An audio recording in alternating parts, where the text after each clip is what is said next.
Sometimes even the best of intentions can lead to monstrous outcomes. What started out as a plan by the U.S. correctional system to deliver justice where it's needed and make the world a safer place has quickly turned into a very controversial topic, with some arguing it's justifiable and others calling it inhumane torture. Today I'm going to reveal to you the horrors of solitary confinement and the permanent damage that it can cause on prisoners, in the hopes that I can urge you to take action against this practice. Because I am very passionate about this topic, I've done countless research on solitary confinement and its dangers, and today I'm going to walk you through what exactly this form of punishment is, the negative impacts, and ways that you can help to abolish it. First, let's talk about what exactly this form of punishment is and who gets admitted. So what exactly does life look like for a prisoner in solitary confinement? Raise your hand if you think it would be relaxing or peaceful. Everybody needs some peace and quiet every now and then, right? No, I didn't think so. Solitary confinement is a form of punishment in which prisoners are isolated in their cells almost all day and have little to no contact with the outside world. In a 2016 article written by The Guardian, author Jean Casella says there is estimated to be between 80,000 to 100,000 prisoners in the United States that are in solitary confinement. So you may be wondering, what exactly is it used for? Well, it is not only a form of discipline, but is used to protect more vulnerable prisoners or to control more dangerous prisoners from harming themselves or others.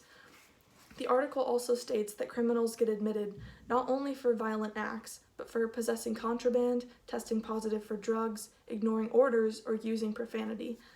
However, some are also admitted because they have an untreated mental illness, or they feel unsafe in their current situation, like, for example, if they reported rape or abuse by prison officials.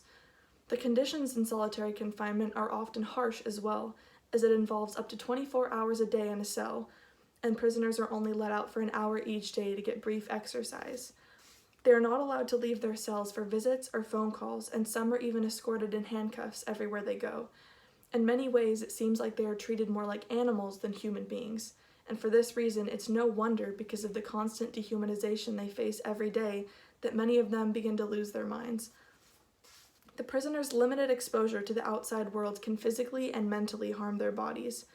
In a 2016 article written by Bree Williams for the American Journal of Public Health, it explains, the sensory deprivation of isolation, or the reductions in auditory or visual stimuli, can worsen mental health among individuals of all ages. It changes the brain, which can lead to intense anxiety and cause migraines, headaches, dizziness, heart palpitations, extreme weight loss, along with many other issues. Especially in regards to older prisoners, by the time they're finally released, their body might be too damaged or fragile for them to continue life the way it was before. However, the effects of isolation are not only physical, but mental, as many develop into mental illnesses which can lead to even more lasting trauma. In a 2015 New York Times article written by Erica Good, psychologist Craig Haney studied the effects of solitary confinement on the inmates at the Pelican Bay State Prison in 1993 and reported high rates of psychiatric complaints like depression, irrational anger, confused thinking, and stress symptoms like dizziness and sweating hands. Also, because of the limited physical activity the prisoners get, many suffer from severe insomnia, which can lead to paranoia and symptoms of schizophrenia. Many of the prisoners in solitary confinement are put there as punishment or to heal from their dangerous behaviors, but if they begin to lose their mind and go insane, they may become even more dangerous than they were before. Even once they've served their time and been released, many of the prisoners cannot return to life the way it was before because of deep-set psychological issues and trauma that they'll have to face for the rest of their life. In a 2019 article by the Marshall Project, prisoner Frank De Palma recounts how after spending 22 years of his life in solitary confinement, he didn't want to leave. Because of his experience, he developed agoraphobia, and he explains that once he was free to go, he said, "There's still a part of me that wants the abyss, where there's no thought, no feeling. I just want to be gone, away from everybody and everything." Even if a prisoner comes out of isolation changed, with newfound morals and promises to not make the mistakes of their past, they may not be able to act on it because of the trauma that they'll have to face for the rest of their life. So what can we do to take action and end its use in our prisons? It may seem impossible for just one person to contribute to such a large-scale issue, But all across the country, more and more states are opening their eyes to the fact that solitary confinement is cruel and unnecessary. Many experts and human rights advocates are already very opposed to this idea and are gathering extensive research on its dangers. For example, social psychologist at the University of California, Santa Cruz, Craig Haney, spoke about its repercussions in his 2018 article titled Annual Review of Criminology.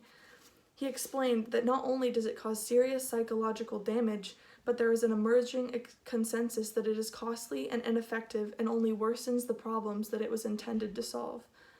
Besides spreading awareness ourselves on platforms like social media, we can make demands on local elected officials and candidates, and by attending town halls and writing to local sheriffs, we can gain momentum in the movement that is already going around that solitary confinement needs to be banned.